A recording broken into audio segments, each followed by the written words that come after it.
What up, Raffalitos? Welcome back to my channel. It's Monday morning, 27th of July in Georgetown, Guyana. I'm out here at the track. This is where I do my morning run. In fact, it's not a track, it's a kind of park. It's called Jubilee Park.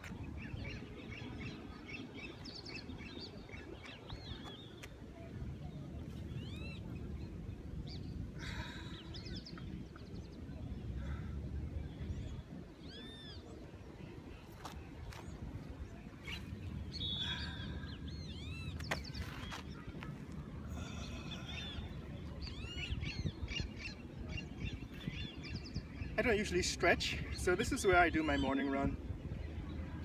But I'm making an exception today. Let's start with stretch.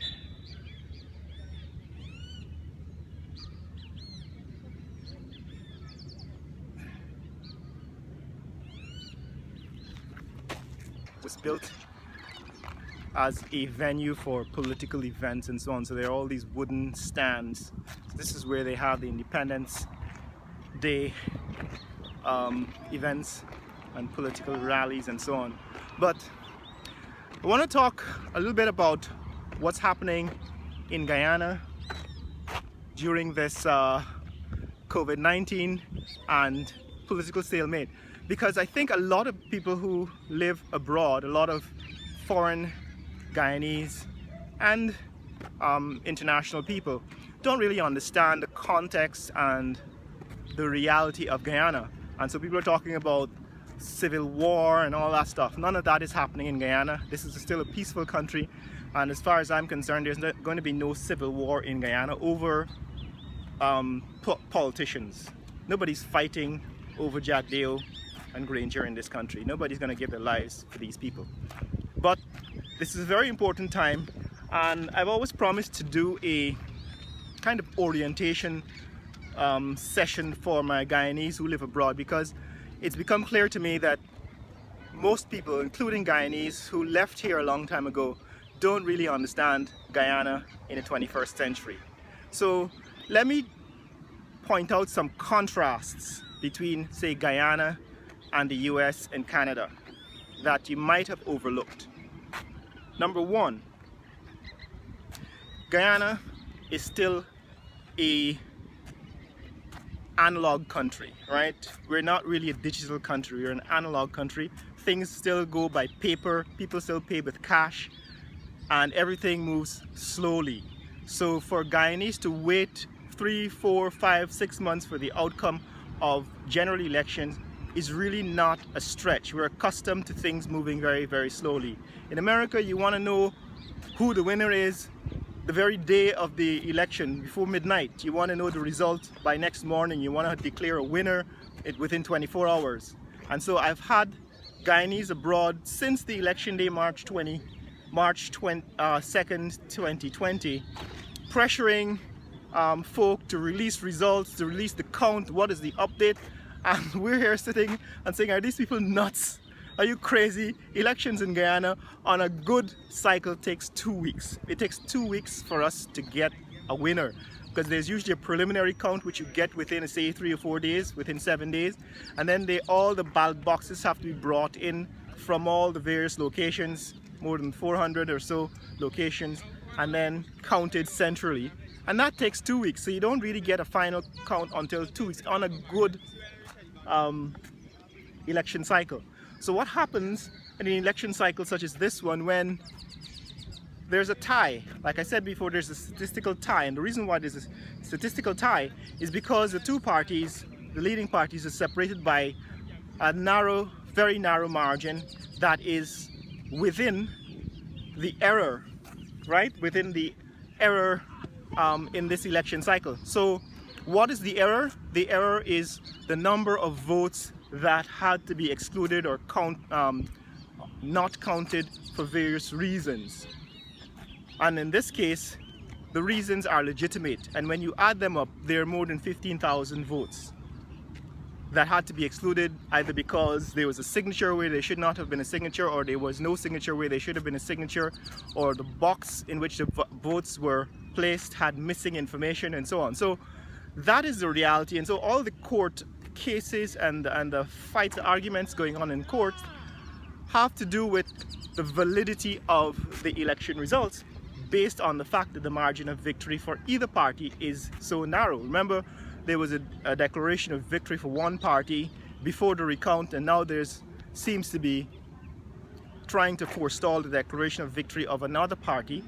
And the reason is because of this narrow margin of victory. And I've actually already said that within the realm of reality of Guyana, it is not unreasonable to expect that this should lead to a runoff election between the two leading parties, because we know now that 2% of the population, or less than 2% of the population, voted for the 7 or so smaller political parties. So they are not really a factor in any kind of runoff election, so they should be excluded, because they will only divide the vote and again cause a narrow margin to appear in the final result.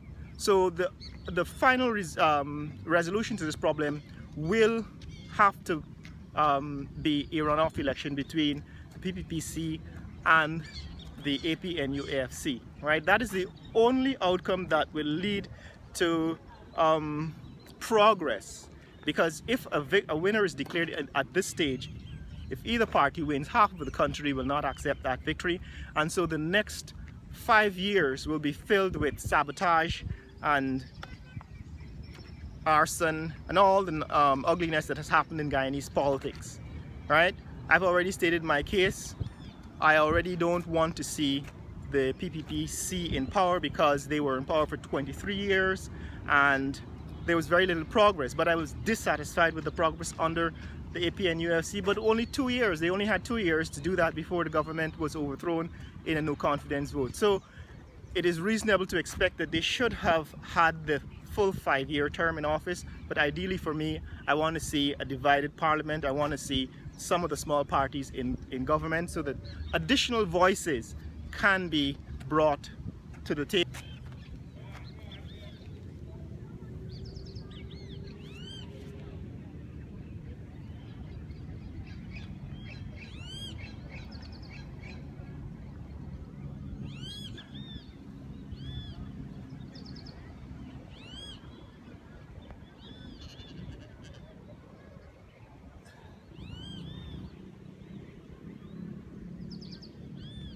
Stretching the hamstrings.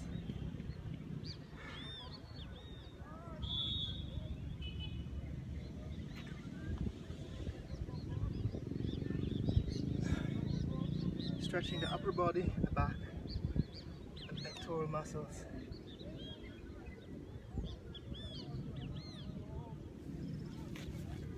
So number 2 is, there are people who are suggesting to me that in the future the small parties will win, and the party I voted for, let's say Change Guyana for example, will win. Look, I have no affinity for the leader of the small parties or any of the parties that I voted for. I'm an independent voter, and my vote is not for a party that will win.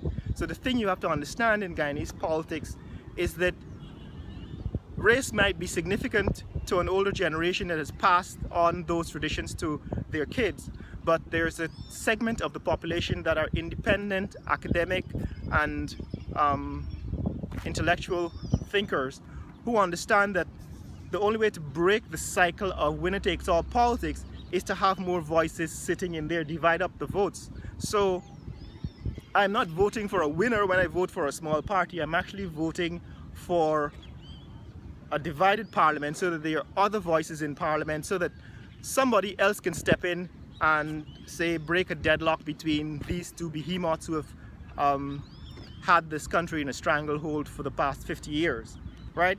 So point number 3 is,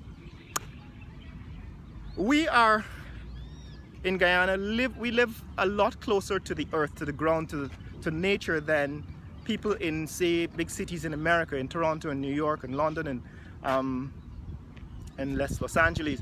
We actually still have kitchen gardens, and so a lot of Guyanese have gone back to their kitchen gardens during this period of shutdown, when the economy is declining, the economic cycle is depressed, right? When people are not working and not earning, what they've done is they've gone back to the land and started picking fruits and vegetables from their own farms and their own backyards. I do sometimes eat bananas or, you know, fruits from my own backyard, mangoes and so on. So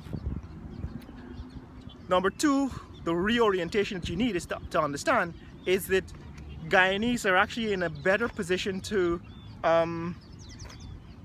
ride out a period of hardship because we still live close to the land, unlike a lot of urban dwellers in North America and Europe, where you really don't have place to plant. I mean, people are now putting planters outside there on their balconies and planting tomatoes and so on. But the thing is that we've been doing that all along, and we have that relationship with the earth and with nature that keeps us grounded and keeps us resilient in times of hardship, like this period of extended economic recession or cutbacks. So that's number three.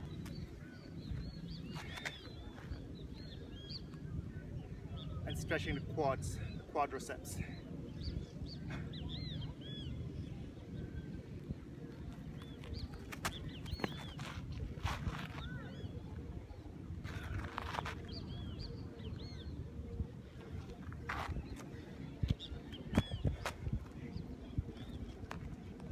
Stretching the midsection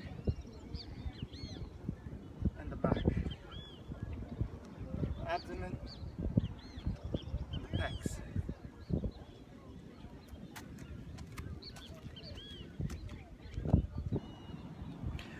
And number four is patience.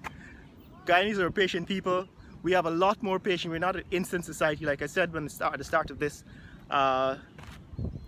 orientation session. Is that if you're coming to Guyana, you will understand that the first thing you need to do when you step off the plane is to slow down. We don't move at this rapid breakneck pace of society, of North American society, of European society, where we expect everything to happen instantly and immediately. You know, everybody's not swiping a credit card, and everybody is not yelling and screaming for things to happen. So we are more patient. And it takes a while for you to become oriented or reoriented. You might think that Guyanese don't have values, right? That the North American values are the ones that everybody aspires to, you know, this American dream. But no, we actually have values, and one of our values is patience. We wait very well. We have mastered the art of waiting. So it's nothing major for us to wait for an election result and to wait for another election cycle, or to wait for a recount and all this stuff. So I give an example. When I moved from New York to Singapore, I found myself yelling and screaming at people in just conducting business the way they do in Singapore, because coming from New York, we expect everything instantly, and in fact you make your displeasure known immediately. You just yell, you just raise your voice.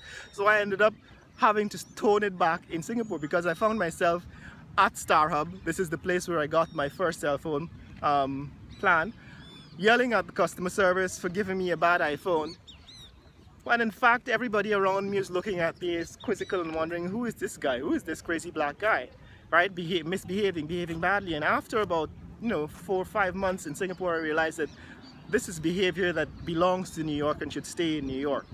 And even New Yorkers who go to, say, down south to Florida are recognized instantly for this behavior, right? Kind of pushiness, the kind of aggressiveness.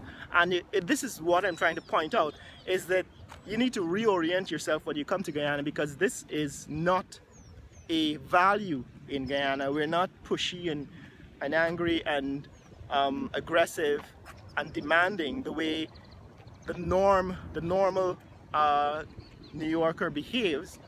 And if you don't understand that, if you haven't divested yourself from that perspective, you will not understand why Guyanese are not going to be civil warring over a stupid election, because we're really not that aggressive. We're a lot more patient, we're not that pushy, and we're less demanding than New York society, for example, the New Yorkers. So you kind of have to take a deep breath if you're coming to Guyana. If you're going to listen and analyze the situation in Guyana accurately and correctly, you kind of have to get out of your head of your North American and your European heads and put yourself in the frame of reference of Guyana. And that is, we're a lot slower, we're not a digital society, we're an analog society, we're a lot more patient, and we're a lot more connected to the earth. Hope this helps you understand what's happening in Guyana and stop spreading anxiety. That anxiety belongs in New York, that anxiety belongs in Toronto and London. It doesn't belong in Guyana. We're not really an anxious society, we just chill. As the saying goes in Guyana, everything is no big thing.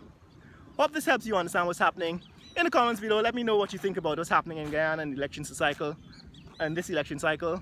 Let me know what you think the outcome is and should be.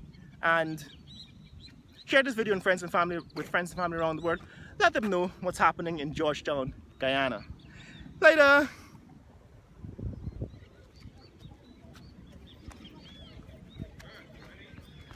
Hi, Lilas.